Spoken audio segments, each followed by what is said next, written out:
the Apollo Hospital neurosurgeons cut through my skull and tried to find something and found nothing. Total empty. So they gave up and just patched it up. Here I am in Delhi with a patched up skull, but no damaged brain. So I got to know of this news from a volunteer of mine who got a text from a Swami in the ashram at around 6:30 in the evening, and it sent all of us into a tizzy. Let's see how Sadhguru is feeling and what the doctors have to say.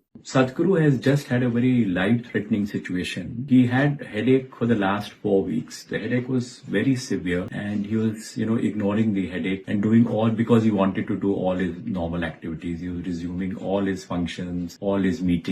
He even carried out the Mahashivratri function on 8th of March, despite the fact that he was in agonizing pain. He somehow ignored the pain and he continued with all his meetings. The pain really became severe on 15th of March, and that's when he consulted me, and we knew immediately that there was something sinister happening, the way that pain was worsening. And this was around 4 o'clock. I insisted that we have an MRI, but he had a very important meeting at 6 o'clock. He's so focused on his meetings. He told me, "Doctor, I've never, in 40 years of my life, I've never missed a meeting. And I can't miss this 6 o'clock meeting." Somehow we could actually persuade him and we got an MRI done. And the MRI actually showed, that he had massive bleeding in the brain. It was outside the brain and below the bone.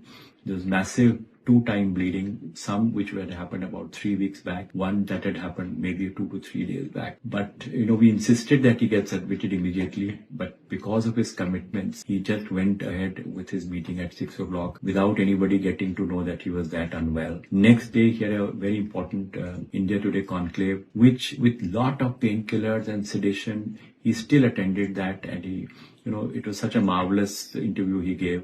We were surprised, that with so much of pain, so much of painkiller, so much of sedation, he could attend and, complete that meeting. 17th morning, however, he really got very unwell. He became very drowsy while talking. He was, just dozing off. He had weakness of the left leg and we had to rush him to hospital. And even at that time, he would never complain of pain. He would just say, "Doctor, I'm a little unwell." But that morning was the first time he said, "Doc, I think the time has come to do what you want to do." And that's the first time he agreed, that we could go ahead with the surgery. So 17th, we admitted him.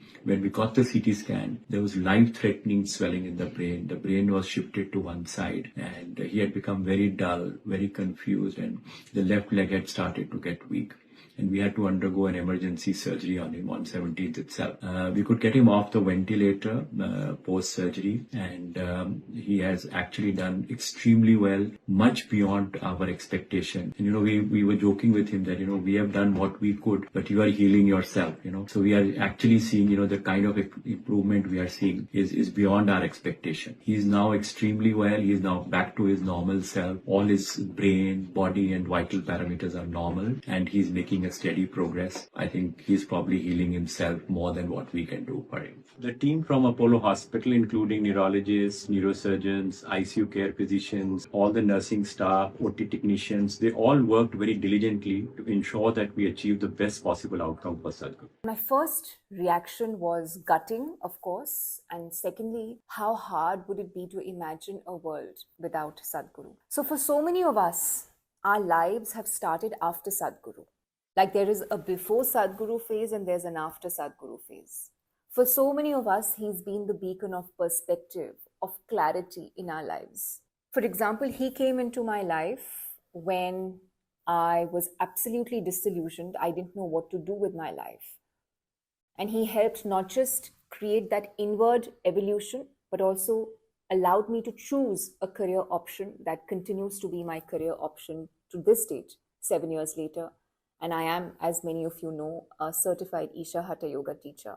So I tend to feel like a lot of people have become very complacent. They tend to think that we have a lot of time. This is not the correct time for spirituality. This is not the right time for doing yoga. In the right time, we will get initiated. But what they don't understand is, and what they don't realize is that everyone, including the guru, is a mortal being. someone who's even larger than life is ultimately coming with an expiry date. So we should stop taking him and stop taking the tools that he has to offer for granted, thinking that we have all the time in the world. I'm sure so many of us desire to live in a time when Buddha lived, when Jesus lived, when Vivekananda lived, and how privileged we all would have been had we received the tools of yoga, the tools of knowing through these live gurus. And unfortunately, in today's time, because we are modernized, we are so logical, we completely miss out on the privilege that we have, which is a live guru like Sadhguru being here in this generation to impart these tools of well-being and consciousness to us. It is a huge, huge privilege, which is completely getting forgotten.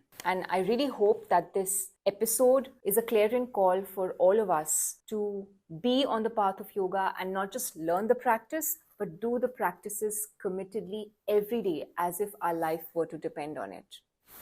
Pranam.